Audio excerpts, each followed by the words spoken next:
Dobrý den, dneska je neděle 8. října a já se pokusím shrnout nedělní kázání pro ty, kdo se ho nemohli zúčastnit. Finišujeme 1. Korinským, list apoštola Pavla. Jsme v 15. kapitole, kterou jsme začali minulou neděli a dneska jsme se ji pokusili probrat celou. V té první části jsme mluvili o tom, že apoštol Pavel řeší další z mnoha problémů, které v té církvi korinské byly přítomné. Jedním z těch problémů bylo, že se předháněli v tom, kdo je lepší vůdce, která skupina má lepší poznání, kdo je duchovnější, a dělili se na různé skupiny, sekty. Dalším problémem byla nepořádek v sexuální otázce, kdy vliv té nemorálnosti toho města se promítal i do nitra toho sboru, kde byly nesprávné mezilidské a sexuální vztahy. Dále Pavel probírá ten vliv pohanského náboženství, který byl kolem nich a který se projevoval v tom, že jídlo, které jedli, bylo často obětované modlám. Dostávalo se k lidem už z toho chrámového prostředí, tak se touto otázkou zabýval. Minule jsme v posledním čase probírali řád v církvi, kdy bylo spousta darů od Pána Boha v té církvi korinské, ale byly používány způsobem, který nebudoval a který vedl k vnitřnímu chaosu a nepořádku. A teďka jsme se dostali k otázce vzkříšení, kde někteří zpochybňovali, že vzkříšení nastane. A Pavel ukazuje na to, že to je jádro evangelia, že je to něco velice důležitého a dokonce se jeví, že ukazuje, že nepochopení vzkříšení bylo příčinou mnoha předchozích nepořádků v té dané církvi, těch poklesků, nepochopení toho, co to křesťanství je. A apoštol Pavel na začátku té 15. kapitole zdůrazňuje, že Pán Ježíš Kristus přišel v těle na tuto zem, aby zemřel, byl ukřižován, byl pohřben v těle a potom také tělesně vstal z mrtvých. A to bylo dosvědčeno mnoha svědky, kteří to viděli. My víme z listu Římanům z 10. kapitoly 9. verše, kde je napsáno, že pokud ústy vyznáme, já to přečtu, tu 10. kapitolu, vyznáš-li ústy svými, že Ježíš je Pán a uvěříš-li v srdci, že ho vzkřísil z mrtvých, budeš spasen. Takže vzkříšení z mrtvých Pána Ježíše Krista je základem evangelia, základem tomu, co uvěříme, co přijmeme, co vyznáme a co způsobuje spasení v našem životě. Takže to není okrajová otázka, ale je to podstata, základ té radostné zvěsti, která přináší naději ztraceným hříšníkům. No a ten 12. verš, tam, kde jsme minule skončili, zní: Když se tedy káže o Kristu, že byl vzkříšen z mrtvých, jak mohou někteří z vás popírat z mrtvých vstání? Takže tady je ten problém. Někdo věří, že Pán Ježíš Kristus stál z mrtvých, ale přitom se domnívá, že z mrtvých vstání lidí nebude. To je takový pro nás trošičku nepochopitelné, ale zase to vychází z nějakého kulturního pozadí, které bylo v té době, kdy pod vlivem platonismu se lidé domnívali, že fyzické, tedy tělo, je něčím zlým. Něco, co člověka omezuje, co je důvodem slabosti, vrtkavosti a v podstatě někdy to bylo vyjádřeno, že duše člověka, člověk je zajatcem, vězněm toho těla. A tedy smrt v jistém slova smyslu je vysvobození, kdy ta duše se odpoutává od toho tělesného a může se projevit naplno. A tedy je pro ně nepochopitelné, proč by mělo dojít ke vzkříšení tělesnému. Protože to není z té perspektivy té řecké filozofie té doby žádoucí. A apoštol Pavel pokračuje. Jestliže není z mrtvých vstání, pak nebyl vzkříšen ani Kristus. A jestliže nebyl vzkříšen Kristus, pak je naše kázání k ničemu. To je ve smyslu, že je prázdné, že je nepravdivé. Celá naše víra je k ničemu. Z nás se pak stávají falešní, nepravdiví boží svědkové, protože jsme o Bohu tvrdili, že vzkřísil Krista, jehož nevzkřísil, pokud totiž mrtví nemohou být vzkříšeni. Jestliže mrtví nemohou být vzkříšeni, pak nebyl vzkříšen ani Kristus. A jestliže nebyl vzkříšen Kristus, vaše víra je marná. Tedy bez užitku, nemá žádný výsledek, žádný dopad. A on to tady říká, ještě jste ve svých hříších. Pak tedy i ti, kteří zesnuli v Kristu, zahynuli. Máme-li v Kristu naději pouze pro tento život, jsme nejubožejší ze všech lidí. To, co Pavel tady ukazuje, je, že jestliže není z mrtvých vstání, pak nebyl vzkříšen ani Kristus, což znamená dvě věci. To učení, kázání těch apoštolů je nepravdivé, falešné. A pokud Pán Ježíš Kristus nezemřel, tak není odpuštění hříchů. Pořád jste ve svých hříších. Nemá to žádný dopad. Není výsledek, pokud Pán Ježíš Kristus nebyl vzkříšen. A ti, kteří zesnuli, tak už zahynuli, protože už není vzkříšení. Je konec. Ten argument, Pavel o něm říká, Kristus ale byl vzkříšen jakožto první ze všech zesnulých. Ta myšlenka je Pán Ježíš je prvotina vzkříšených. My to slovíčko nepoužíváme, ale to prvotina znamená, že je byl první sklizeň z úrody, která předznamenávala tu plnou sklizeň, která má přijít. Prvotina nebyla jednotlivost, ale bylo to předznamenání toho, že přijde plnost. Tedy pokud byl vzkříšen Pán Ježíš jako prvotina, pak budou následovat mnozí. Teprve přijde ta plná sklizeň. A pokud tedy Pán Ježíš nebyl vzkříšen, tak ani naše vzkříšení nepřijde. A tím pádem není pravda, že jsme zachráněni, že jsme spaseni. On tady o tom mluví. Celé to kázání je marné a ten závěr je, že jsme nejubožejší ze všech lidí, pokud máme naději jenom pro tento svět. My to někdy vnímáme trošičku jinak, protože žijeme pohodlně a v závětří, že víra v Pána Ježíše Krista nám dává spoustu dobrého, naději, víru, pokoj v nejistotách, máme v něm oporu, spoustu moudrých rád, které chrání náš život různých nebezpečí a selhání a poklesků. Pro ty apoštoly bylo trošičku něco jiného. Pro ty apoštoly znamenalo, že oni se vydávali cele. Pro službu Pánu Ježíši byli pronásledováni v tom kázání evangelia, prožívali ústrky, posměšky, nebezpečí, mučení, ohrožení na životě, chudobu na cestách, spoustu ztrát. A pro ně, pokud není vzkříšení a pokud takhle prožili svůj život v obětí pro něco, co není pravda, tak jsou potom ti nejubožejší z lidí. Takže to je ta myšlenka. Pokud se celé vydám, pro kázání evangelia Kristova nesu všechny ty ústrky s tím spojené a není vzkříšení, tedy není nic po smrti, Pán Ježíš nebyl vzkříšen, tak je to všecko marné. Ten náš život a to úsilí a to kázání je falešné a ty naše naděje se nikdy nenaplní. Apoštol Pavel pak pokračuje a říká, že to vzkříšení není jenom nějakou myšlenkou do daleka, do budoucnosti, ale že má dopad do našich životů dneska, tak jak žijeme, tak jak chodíme.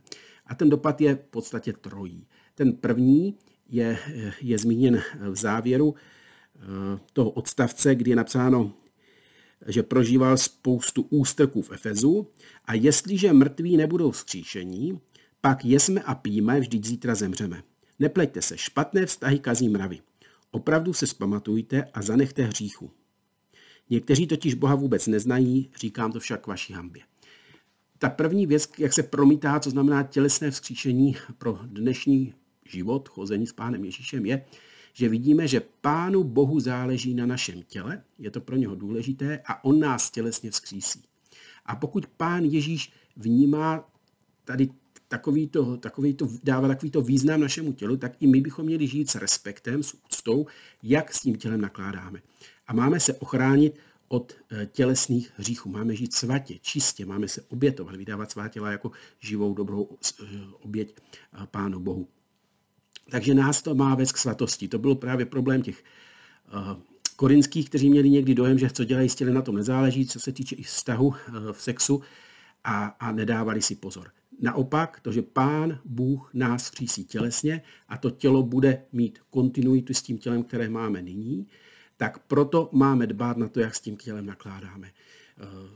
Ve vztazích tělesných k druhým lidem, v tom, jak pijeme, jak jíme, jak cvičíme, jak se o to tělo staráme a také jak s ním jednáme, protože to tělo bude na věčnost. A Pánu Bohu na něm záleží, tedy i nám by mělo záležet, jak v tom těle žijeme a s ním nakládáme. Takže to je první věc. Má nás to vést ke svatosti, k čistotě, k tomu, abychom se Pánu Bohu v tom těle líbili. Druhá věc je, že co můžeme v tomhle těle dělat, je, že můžeme chválit Pána Boha, uctívat ho tady v těle jako něco, co přijde v budoucnosti a budeme to dělat na věčnosti. Tedy my už nyní víme, že nebe bude naplněno chválou, vyznáváním Pána Boha a my to už můžeme prožívat teďka tady na zemi. To zachycují ty verše 54. a dál, kdy je napsáno, až toto pomítelné oblékne nepomítelnost a toto smrtelné oblékne nesmrtelnost, tedy se naplní, co je psáno. Smrt je pohlcena, přišlo vítězství. Kde je teď smrti to tvé vítězství? Kde je teď peklo, ta tvá zbraň? Onou zbraní smrti je hřích a silou hříchu je zákon, ale díky Bohu, který nám dává vítězství v našem Pánu Ježíši Kristu. Takže už dneska si můžeme uvědomit, co pro nás Pán Ježíš udělal, že je vítězem, že nás vysvobodil od smrti a že máme možnost vnímat to prolomení se té budoucnosti do dnešních dní, že v tom těle chválíme Pána Ježíše. Tak jako to budeme dělat na věčnosti v tělích, uctívat, tak my už můžeme nyní projevovat vděčnost, úctu, vyvyšování k Pánu Ježíši. Takže to je druhá věc, kterou tady z toho kontextu vnímám. Ještě snad 35. verš, který ukazuje na to tělesné, protože my někdy nechápeme přesně, co to tělesné vzkříšení je, tak jako oni, kde je napsáno, ale někdo řekne, jak budou mrtví vzkříšení, v jakém přijdou těle? Blázne. Oni nerozuměli tomu, jak to vzkříšení proběhne. Oni možná měli představu trošičku takového zombie, kdy ta těla, která máme nyní, která už jsou sešla a umírají a pak jsou uložena do hrobu, najednou měla znovu povstat. A Pavel vysvětluje, že ne, říká to v některých dalších verších, to, co seješ, neožije, dokud to nezemře. A co seješ, ne to tělo, které vyroste, ale holé zrno. Třeba zrno pšenice nebo nějaké jiné. Ta myšlenka, kterou tady Pavel pak dál i rozvíjí, je, že to tělo, které tady máme na zemi, je jako to semínko. A když zemře, tak nepovstane už zpátky to semínko, ale vyroste z něho rostlinka. Má jiné tělo, jiný tvar. Vypadá úplně jinak než to semínko samotné. My teďka jsme taková semínka a po smrti bude ta rostlina. On tomu říká, že teďka máme přirozené tělo a potom budeme mít duchovní tělo, tedy to věčné tělo, které není podřízeno smrti. A to bude mít mnohem větší slávu, tak jako to nebeské má větší slávu než to zemské. Takže to, co povstane, tak bude mít kontinuitu, jako to semínko, z něho vyroste ta rostlinka, ale ta rostlinka je úplně něco jiného a zároveň úžasnějšího, většího, bohatšího, krásnějšího než to semínko samotné, které, když zhyne, se dává do země, aby vyrostlo nové. Takže to je to porovnání. Duchovní tělo je pořád jako fyzické, je to tělo, ale je pro věčnost. Nepostižené smrtí, nepostižené bolestí, nemocí, sešlostí, slabostí, tou pomíjitelností, kterou my teďka tady zakoušíme, kdy skutečně to tělo kolikrát je překážkou pro mnoho věcí. Ne, to věčné duchovní tělo bude něco úžasnějšího. Takže o tom mluví apoštol Pavel. A ta poslední věc, vedle toho, že nás to má vést k svatému žití a k tomu, abychom už nyní Pána Boha v tom těle chválili, tak jak budeme čekat celou věčnost, tak je ten poslední verš, 58.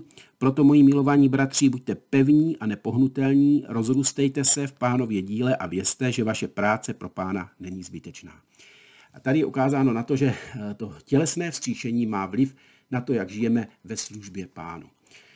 My můžeme být pevně nepohnutelní, nemusí nás něco rušit v té naší službě, v tom, jestli úspěch, neúspěch, bolest, ty cíle, které srovnávání s druhými jinými, víme, že tady na zemi je to jenom na chvilku a že nás čeká celá věčnost. To je to důležité, vzkříšení nás stabilizuje v těch nepříznivých okolnostech tohoto světa.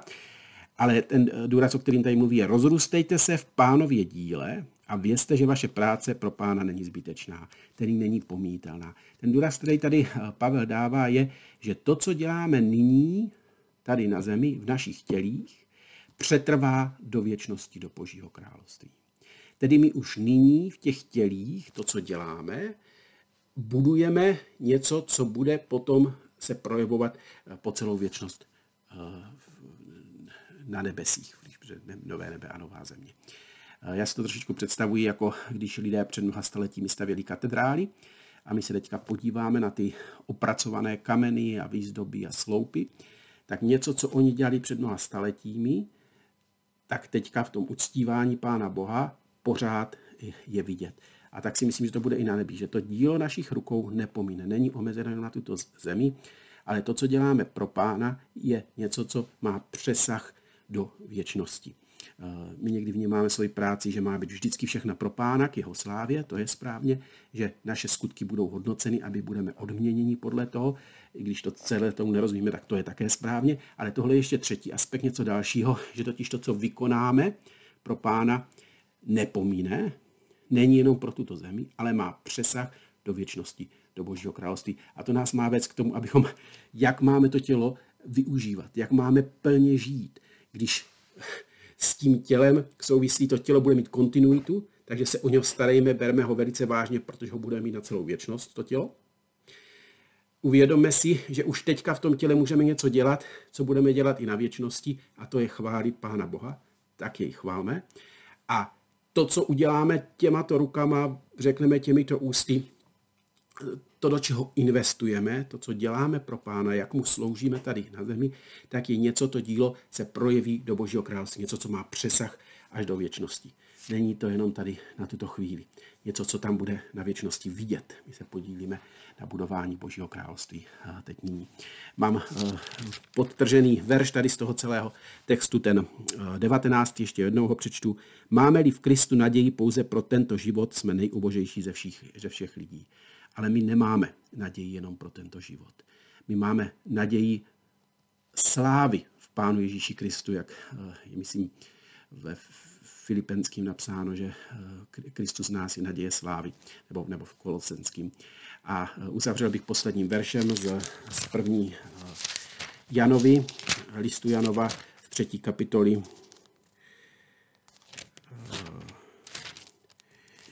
Druhý a 3. verš. Milovaní, teď jsme Boží děti, ale ještě se neukázalo, co budeme.